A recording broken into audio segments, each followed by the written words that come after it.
সময়ে আল্লাহ দুনিয়াতে আর কোন প্রাণী রাখবেন না, মানুষ থাকবে না, জিন্নাত থাকবে না, জমিনের উপরে বিচরণকারী কোন প্রাণী থাকবে না।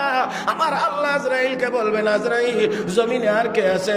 আল্লাহ জমিনে কেউ নাই, একজনও নাই। আমার আল্লাহ বলবেন, আইনাল্লাযীনা ইয়াঈশুনা ফী বুরুজিম মুশাইয়াদা, দুনিয়ার জীবনে সুরম্য অট্টালিকা বিশাল উঁচু টাওয়ারে যারা বসবাস করতো তারা কোথায়? সিসি ক্যামেরার আওতার ভিতরে যারা থাকতো তারা কোথায়? নিরাপত্তা বেষ্টনীর ভিতরে যারা থাকতো তারা কোথায়? আল্লাহ একজনও নাই, সব নিয়ে আইছি। একজনও নাই, সব নিয়ে এসেছি। তাহলে ডাম বুঝেন নাই? আমেরিকার ডোনাল্ড ট্রাম্প থাকতে পারবে? হ্যাঁ, কথা কন না, থাকতে পারবে? ইংল্যান্ডের Boris Johnson, Angela Merkel, Xi Jinping, Vladimir Putin, ওরে বাবা আমাদের দাদা নরেন্দ্র মোদী, মিয়ানমারের কোলাঙ্গানি অং সাং সুচি, না না, একটাও থাকতে পারবে না। কেউ নাই, কেউ নাই, কেউ নাই। আল্লাহ একজনও নাই, সব নিয়ে এসেছি। আসমানের কি অবস্থা? আল্লাহ আসমানওয়ালারা বাকি। হে মুসলমান, আওয়াজ করে বলেন, আসমানে কারা আছেন? আর একটু ডরায় ডরায় কম জোর আসতে, কে আছেন আসমানে? ফেরেশতারা আসমানে আছেন। ও বন্ধুরা, আসমানে ফেরেশতারা আছেন। ফেরেশতারা আসমানে আধা হাত জায়গাও নাই যেখানে কোনো ফেরেশতা নাই। আল্লাহু আকবার, আসতে কোন। এবার চিন্তা করেন, ফেরেশতা আল্লাহর কত হবে? 5000-এর কম তো না হই। হ্যাঁ হ্যাঁ হ্যাঁ, হে মুসলমান জোরে কান, অসংখ্য। আধা হাত জায়গাও খালি নাই। আল্লাহর কোন না কোন ফেরেশতা হয়তো দাঁড়ানো, হয়তো রুকু, হয়তো বসা, হয়তো সাজদার হালতে আল্লাহর ইবাদত করতে আছে। চিন্তা করতে পারেন ফেরেশতা কয় লাখ হবে? আসমানটা আগে মাইপ পালন কত কত স্কয়ার ফিট, কতজন ফেরেশতা বসতে পারবে, তখন আপনারা একটা হিসাব দিতে পারবেন। এখন আসমান কত লম্বা, কত প্রস্থ, এটা তো আর বলা বড় কি কোন আপনারা সহজ? হ্যাঁ, কঠিন না অসম্ভব? يا معشر الجن والإنس إن استطعتم أن تنفذوا من أقطار السماوات والأرض فانفذوا لا تنفذون إلا بسلطان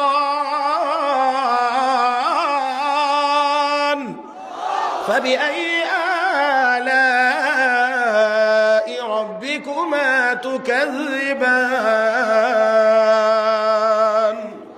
আল্লাহ কহে, জিনের দল মানুষের দল আসমানের সীমানা খুঁজে বের কর। পারবে না, পারবে না।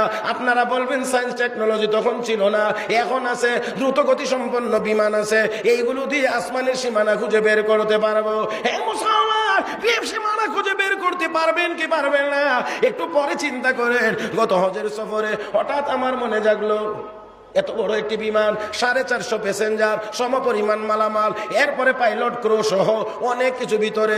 এত বড় বিমান চলতে গিয়ে তেল লাগে কেমন? এই সম্পর্কে তো আমার কোনো জানা নাই। এরপরে খুঁজতে লাগলাম, একটা মডেলের বিমানের খোঁজ পাইলাম, বোয়িং 747 এর মডেল। যদি হয় বিমানটা বোয়িং 747 মডেলের, মোটামুটি বড় সড়ো সাইজের একটা বিমান, ওই বিমানটা যদি হয় তাহলে ওই বিমানের ইঞ্জিনে তেল খায় প্রতি সেকেন্ডে 4 লিটার, প্রতি মিনিটে 240 লিটার, প্রতি ঘন্টায় প্রায় 14,500 লিটার। হিসাব করে দেখলাম বাংলাদেশ থেকে সৌদি আরবে যাইতে বিমানের জন্য তেল লাগে প্রায় 87,000 লিটার। 1 ঘন্টার এক্সেস নেওয়া লাগে, সেই জন্য মিলাইয়া হয় প্রায় 1 লাখ লিটার। 1 লাখ লিটার তেল নিয়ে যদি 6 ঘন্টার রাস্তা সৌদি আরবের উদ্দেশ্যে রওনা দেওয়া লাগে, আসমানের সীমানা খুঁজে বের করার জন্য যেদিন বিমান নিয়ে বের হবেন, এর আগে তো বিজ্ঞানীদেরকে গবেষণা করতে হবে ওই বিমানের তেলের ট্যাঙ্কিটা কত বড় করে বানাইতে হবে। এতদিনে তো বিজ্ঞানীদের মাথার চুল গিয়েছে, এখন তো সামদি সহ আউট হয়ে যাবে। এত বড় ট্যাঙ্কি বানানো সম্ভব না, আর বিমান দিয়ে আমার আল্লাহর আসমানের সীমানা খুঁজে বের করা অসম্ভব হবে না। ও ভাইরা, এবারে আসেন, আসমান কত বড় দেখেন। এত বড় আসমান, এত বড় আসমান, যা ধারণা পাইলেন এটার উপরে 2 নম্বর আসমান। ওই 2 নম্বরটার তুলনায় 1 নম্বরটার তুলনায় 2 নম্বরটা এত বড়, আপনাদের বোঝার জন্য বলছি, এই পুরা প্যান্ডেলের তুলনায় একটা ফুল যত বড়। উপরের দিকে একটু তাকান 2 সেকেন্ডের জন্য। পুরা প্যান্ডেলটার তুলনায় ফুলটা, একটা ফুল যত বড়, এই মনে করেন না প্রথম আসমানটা এই ফুল, দ্বিতীয় আসমানটা হলো পুরা প্যান্ডেলটা। 3 নম্বরটার নিচে 2 নম্বরটা আবার এমন একটা ফুলের সমান, 4 নম্বরটার নিচে 3 নম্বরটা ফুলের সমান, 5 নম্বরটার নিচে 4 নম্বরটা এত ছোট, 6 নম্বরটার নিচে 5 নম্বরটা এত ছোট, 7 নম্বরটার নিচে 6 নম্বরটা এত ছোট। এবার বলেন এই আসমানে কয় বিঘা, কয় কানি, কয় কিয়ার জায়গা আছে? এখানে যদি আধা হাত জায়গাও খালি না থাকে, ফেরেশতা ভরপুর, ফেরেশতা কয় হাজার হইতে পারে? বাড়িতে গিয়ে সুরতালির মারে জিগেন কি গো হুজুর যে কইয়া গেল, আজ না একটু অঙ্ক টঙ্ক করে দেখি বাড়ি করতাম পারি কতজন ফেরেশতা হইতে পারে। আমার ভাইয়েরা, আমার বন্ধুরা গো, তাহলে আসুন এত বড় আসমান ভরপুর, আল্লাহ রাব্বুল আলামিন বলবেন আসমান খালি করো। কি করো এই কথা কন না, কি খালি? আজরাইলে খালি করবে কেমনে?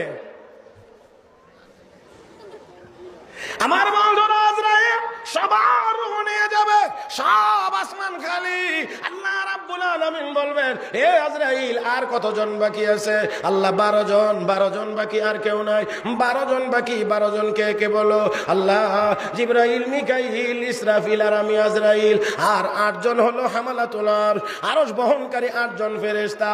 আমার বন্ধুরা, ওয়া ইয়াহমিলু আরশা রাব্বিকা ফাওকাহুম ইয়াওমা ইযিন সামানিয়া, 8 জন আরশ বহনকারী আছে। আল্লাহ কো 3 জন রে উঠায় নাও। কয়জন? 3 জন। জিবরাইল নাই, মিকাইল নাই, ইসরাফিল নাই। আল্লাহ জিজ্ঞেস করবেন আর কে আছে বাকি? আল্লাহ এখন 9 জন আছে, আমি আর 8 জন ফেরেশতা, আর ফেরেশতা তোমার আরশ বহনকারী। ও মুসলমান, আল্লাহর 8 জন ফেরেশতা আল্লাহর সিংহাসন বহন করছে 7 আসমানের উপরে একটি মহাসাগর, যেই সাগরের গভীরতা হলো জমিন থেকে আসমান যত উপরে অথবা আসমান থেকে জমিন যত নিচে, সাগরটার মহাসাগরের গভীরতা হলো ততটুকু পরিমাণ। সুবহানাল্লাহ। কালকে দুপুরে খানির পরে কয়েন এত গভীরতম সমুদ্রে 8 জন ফেরেশতা দাঁড়িয়ে আছে। হে মুসলমান, আওয়াজ করে বলুন, সাগরে কি দাঁড়ায় না সাঁতরায়? ফেরেশতা দিক সাগরে দাঁড়িয়ে আছেন। তারা বলে দাঁড়িয়ে আছেন, কিতাবে লিখে আমার বন্ধুরা শুধু দাঁড়াইছেন না, এত বড় ফেরেশতা তারা, এত গভীর সমুদ্র, আসমান জমিনের মধ্যখানে ফাঁকা জায়গা যত, সাগর এত গভীর হওয়ার পরেও কিতাবে লিখে মা ওয়াসালাল মাউ ইলা রুকবাতাইহি, ওই সাগরের পানি ফেরেশতাদের হাঁটু পর্যন্ত পৌঁছে না।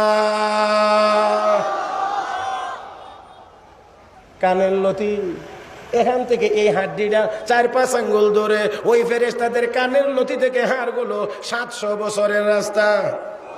ও ভাইয়েরা, সিংহাসন বহন করার জন্য ফেরেশতারা যে দাঁড়াইছে, একজনের থেকে আরেকজনের দূরত্ব 1000 বছরের রাস্তা। ওয়াসিআ কুরসিয়ুহুস সামাওয়াতি ওয়াল আরদ ولا يؤوده حفظهما وهو العلي العظيم।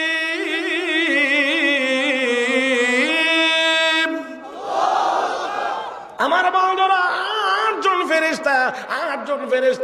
জন ফেরেশতা সিংহাসন বহন করে। ফাঁকে দিয়ে আরেকটা সুসংবাদ আপনাদেরকে দিতে চাই, শুনবেন আমার ভাইয়েরা। এই ফেরেশতারা 11 মাস আল্লাহর সিংহাসন কাঁধে করে নিয়ে দাঁড়িয়ে থাকে। রমজানের চাঁদ যখন উদয় হয়, আমার আল্লাহ ডাক দিয়ে ফেরেশতারা, সিংহাসন ছেড়ে দাও, তোমাদের কাঁধে আর বহন করা লাগবে না, আমার সিংহাসন আমি ঠিক রাখবো। আল্লাহু আকবার। নাকি আল্লাহ কারো মুখাপেক্ষী? জোরে কুল হু আল্লাহু আহাদ আল্লাহুস সামাদ। মা মানা সামাদ? আমরা সবাই বলি আল্লাহ কারো মুখাপেক্ষী না। আমার ভাইয়েরা, হুয়া লা ইয়াহতাজু ইলা গায়রিহি ওয়া কুল্লু শাইইন ইয়াহতাজু ইলাইহি, তিনি কারো মুখাপেক্ষী না, দুনিয়ার সবাই আমার আল্লাহর মুখাপেক্ষী। আরো জোরে। এরা মুসলমানরা বলবেন, দাও আর সিংহাসন ছেড়ে দাও, বহন করা লাগবে না। রমজানের চাঁদ উদয় হয়ে গিয়েছে, শাওয়ালের চাঁদ উদয় হওয়া পর্যন্ত 1 মাস তোমাদের আলাদা ডিউটি। আমার যে সকল বান্দা বান্দিরা রোজা রাখবে, ওই রোজাদার বান্দা বান্দিদের জন্য তোমরা আমার দরবারে গুনাহ মাফের দোয়া করতে থাকবে। আমার বন্ধুরা, আল্লাহ বলবেন আজরাইল কয়জন বাকি? বলে 9 জন। কে? আমি আর ওনারা। 8 জন নিয়াও। আটজন নিয়ে আসো, আটজন শেষ। এবার আল্লাহ আবার বলবেন আজরাইল কে কে বাকি? আল্লাহ আমি বাকি। আর তুমি আল্লাহ তো চিরঞ্জীব, তোমার তো কোনো মরণ নাই, আমি আছি। আজরাইল তুমি কোথায় আছো বলে আরশের নিচে। আরশের নিচে কি লেখা আছে? আল্লাহ আরশের নিচে লেখা আছে যারা এই আরশের নিচে থাকবে সবাইকে মৃত্যুবরণ করতে হবে। হে জিবরাইল, হে আজরাইল, তাহলে যেহেতু তুমি আরশের নিচে, তোমাকেও মরতে হবে। আরশের উপরে যিনি আছেন তিনি মরবেন না, তিনি হলেন আমি আল্লাহ। কুল্লু মান আলাইহা ফান ওয়া ইয়াবকা ওয়াজহু রাব্বিকা যুল জালালি ওয়াল ইকরাম ফাবিআইয়ি আলাই রাব্বিকুমা তুকাযযিবান। আল্লাহ বলবেন তুমি যেহেতু আরশের নিচে, অতএব মরে যাও, এখন তোমার পালা, তুমি মরো। ফায়ুলকি আলাইহি সাকারাতিল মাউত, আমার বন্ধুরা মউতের যন্ত্রণা তার শরীরে যখন ছেড়ে দেওয়া হবে, আজরাইল একটা চিৎকার মারবে, আল্লাহু আকবার, চিৎকার মেরে বলবে আল্লাহ, সাকারাতুল মাউত এমন কঠিন, মরণের কষ্ট এত কঠিন, যদি জানতাম গো একজন মুমিনের রূহ আমি এত কষ্ট দিয়ে কবজ করতাম না, একজনেরও কবজ করতাম না, সব শেষ হয়ে যাবে। আমার বন্ধুরা বাকি থাকবেন একমাত্র আমার। মহব্বতের সাথে বলেন